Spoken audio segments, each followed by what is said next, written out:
আপনারা তো দেখলেন আগের এপিসোডে গিলগামেশ উতম পিস্তিনের খোঁজ পেয়ে গেল।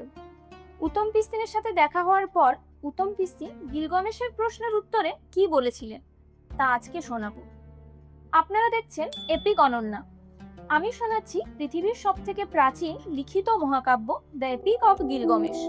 আজকে তার চতুর্থ পর্ব। চলুন তাহলে শুরু করা যাক। তিনি উতম পিস্তিনকে সেই একই প্রশ্নই জিজ্ঞেস করলেন যে কিভাবে এই অমরত্বের বর পাওয়া যায়। উতম পিস্তিন তার উত্তরে বললেন যে অমরত্ব কোনো উপহার নয় যে ভাগ করে দেওয়া যায়।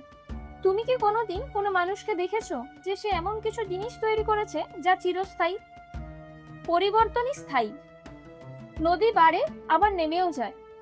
ঘুম তো মৃত্যুই, তফাৎ শুধু এটুকুই যে ঘুম থেকে আপনি জেগে ওঠেন। এই কথা শুনে গিলগামেশ বিরক্ত হয়। সে বলে যে তোমাকে তো আমার মতনই দেখতে, তোমারও দুটো চোখ আছে, দুটো হাত আছে। তুমি এমন কি করেছো যার জন্য ভগবানরা তোমাকে অমরত্বের বর দিলেন, যেটা আমি করতে পারবো না? এই কথা শুনে উতম পিস্তিন হাসে এবং সে গিলগামেশকে বলে, চলো তবে তোমাকে একটা গল্প শোনাই। বাইবেলে ওল্ড টেস্টামেন্টে একটি গল্প আছে যে কিভাবে পৃথিবীতে বন্যা এসেছিল এবং ঈশ্বর নূহকে কিভাবে একটি জাহাজ তৈরি করতে বলেছিলেন।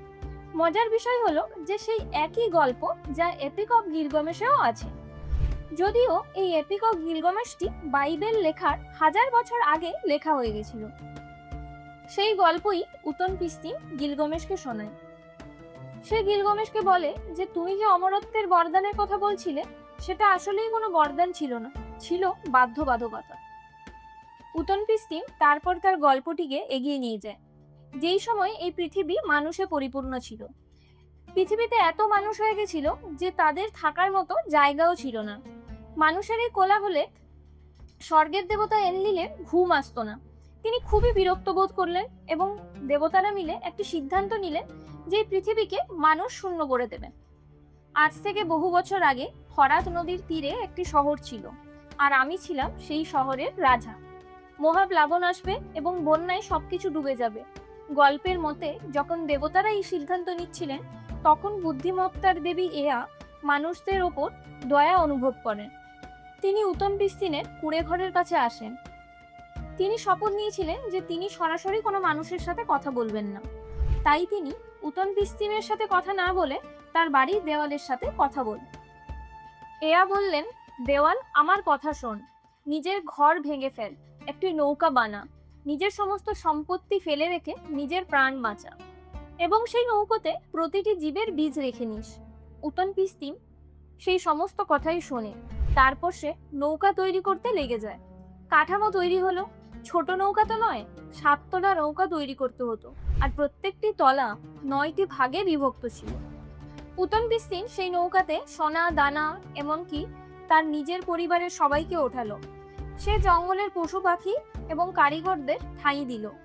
তারপর যখন বিদ্যুৎ চমকালো, আকাশ অন্ধকার হয়ে উঠল, তখন সে নৌকার দরজা বন্ধ করে দিল।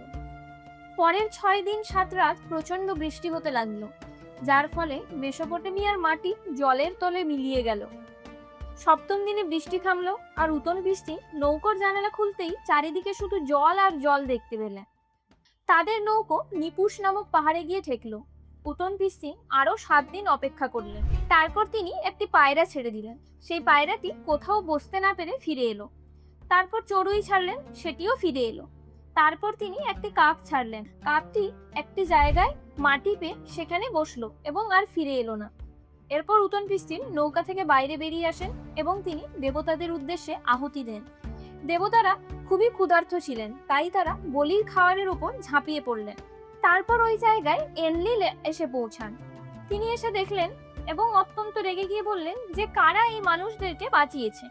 তারপর দেবী এসে বললেন যে সমস্ত মানুষকে মেরে ফেলা অত্যন্ত অন্যায়, যে দোষ করবে তাকেই শাস্তি দেওয়া উচিত। তারপর এনলিল শান্ত হলেন। তারপর তিনি উতম পিস্তিন এবং তার স্ত্রীর হাত ধরলেন এবং তাদেরকে বললেন যে এরপর তোমরা মানুষ নও, দেবতাদের মতো অমর হবে। আর এইভাবেই উতম পিস্তিনের গল্প শেষ হলো। গল্প শেষ হওয়ার পর উতম পিস্তিন গিলগামেশকে বললেন যে আমার জন্য তো দেবতাদের সভা বসেছিল, আর তোমার জন্য কেনই বা দেবতাদের সভা বসবে, আর তোমাকে অমরত্বই বা কে দেবে? গিলগামেশ তারপর চুপ হয়ে গেল। উতনপিস্তিন গিলগামেশকে একটি শেষ সুযোগ দিলেন। তুমি যদি মৃত্যুকে হারাতে চাও তাহলে তার আগে তুমি ঘুমকে হারিয়ে দেখাও, ঘুম যে মৃত্যুর ছোট বোন। তুমি 7 দিন 7 রাত না ঘুমিয়ে জেগে দেখাও। গিলগামেশ ঠিক করলো যে সে ঘুমোবে না। যখনই সে বসলো তখনই গিলগামেশের ক্লান্তি তাকে গ্রাস করলো আর তার ঘুম পেয়ে গেল। উতনপিস্তিন জানতো যে গিলগামেশ ঘুম থেকে উঠেই মিথ্যে বলবে, তাই সে তার স্ত্রীকে বলেছিল যে উতনপিস্তিনের মাথার কাছে প্রত্যেক দিন একটা করে রুটি রেখে দিয়ে আসতে। প্রথম দিন রুটিটি শুকলো, তারপরের দিন রুটিটা পচে গেল, তৃতীয় দিনের রুটিতে ছত্রাক ধরে গেল। এইভাবে 7 নম্বর দিন যখন এলো তখন উতনপিস্তিন গিলগামেশকে জাগালেন। ধড়পড় করে গিলগামেশ উঠলো এবং তাড়াহুড়ো করে সে উতনপিস্তিনকে বলতে গেল যে আমি তো সবেমাত্রই ঘুমিয়েছিলাম। তখন উতনপিস্তিন গিলগামেশকে ইশারা করে রুটিগুলোকে দেখালো। বলল, দেখো, প্রথম রুটিটি পাথরে পরিণত হয়েছে, তুমি 7 দিন ধরে ঘুমোচ্ছিলে। এই কথা শুনে গিলগামেশ ভেঙে পড়ল।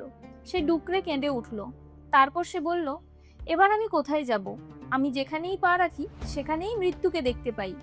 এই কথা শুনে উতনপিস্তিনের গিলগামেশের উপর দয়া হলো। গিলগামেশ যখন ফিরে যাওয়ার জন্য তার নৌকায় উঠল তখন উতনপিস্তিন গিলগামেশকে বলল, গিলগামেশ, তুমি যখন এত কষ্ট করে এসেছো তখন আমি তোমাকে খালি হাতে ফেরাবো না। উতনপিস্তিন গিলগামেশকে একটি জাদুকরী গাছের কথা বলল।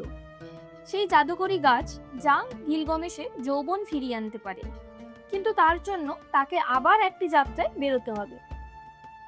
উতনপিস্তিন গিলগামেশকে অমরত্বের বরদান দিতে পারেনি ঠিকই, কিন্তু একটি গাছের কথা জানিয়েছিল, যেই গাছ সমুদ্রের অনেকটা গভীরে পাওয়া যায়, যার কাঁটাগুলো গোলাপের মতো।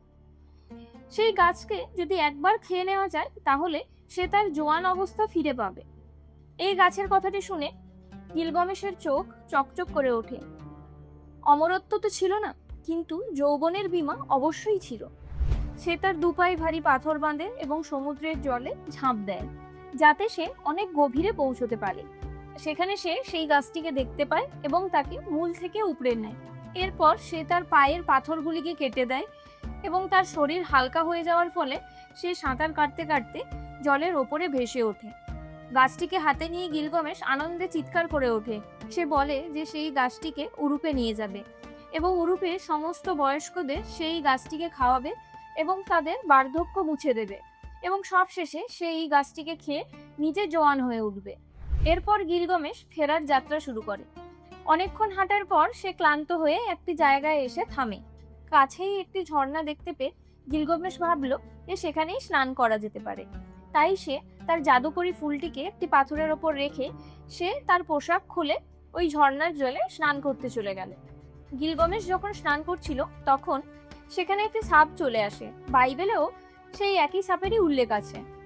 সেই সাপটি ওই জাদুকরী ফুলের গন্ধে এতটাই মুগ্ধ হয়ে গেছিল যে সেই তীব্র গন্ধের টানে সেই ফুলটির কাছে চলে আসে এবং চুপচাপ সেই ফুলটিকে মুখের মধ্যে চেপে রেখে সেখান থেকে সরে যায়।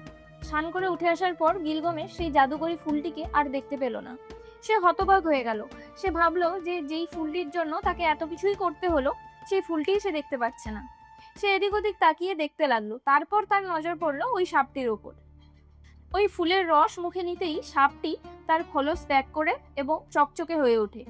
মেসোপটেমিয়া সভ্যতার মানুষজন এখনো এটাই বিশ্বাস করে যে এই কারণেই সাপ তার খোলস ছাড়ে এবং চকচকে হয়ে ওঠে। গিলগামেশ সাপের ছেড়ে যাওয়া চামড়া দেখে বুঝতে পারে যে গাছটি এই খেয়েছে, কিন্তু এখন তো কিছুই করার নেই। খেয়ে নিয়েছে তো খেয়ে নিয়েছে, কি বা করা যাবে। গিলগামেশ মাটিতে বসে পড়ে এবং ডুকরে কেঁদে ওঠে। তার চোখের সামনেই সমস্ত রাস্তা ঘুরতে থাকে। মাসুর পাহাড়, বিচ্ছু মানব, মরণ জল, উতনপিস্তিনের পরামর্শ সবকিছুই তো বেকার হয়ে গেল। সে যে অমরত্ব বা যৌবনের পেছনে দৌড়াচ্ছিল তা তার আঙুলের ফাঁক দিয়ে বালের মতো পড়ে যায়। এরপর আর কি বা করা যাবে। গিলগামেশ মাটি থেকে উঠে উরুপের দিকে হাঁটতে থাকে। তারপর কিছুদিন হাঁটার পর সে উরুপের রাস্তায় এসে দাঁড়ায় এবং দূর থেকে সে সেই উরুপের দেওয়ালগুলোকে দেখতে পায়, যেগুলো সে নিজেই বানিয়েছিল। আসলে এই সবকিছুই কি দিতে চাইলো গিলগামেশকে, তা নিয়ে আলোচনা করব পরের এপিসোডে। আজকের এপিসোডটি কেমন লাগলো আপনাদের কমেন্টে অবশ্যই জানাবেন। যারা এর আগের 3টে এপিসোড এখনো দেখেননি তারা অবশ্যই গিয়ে এপিসোডগুলো দেখুন এবং কমেন্ট করুন কেমন লাগছে, আর আমার চ্যানেলটিকে সাবস্ক্রাইব করে দিন। দেখা হচ্ছে পরের এপিসোডে।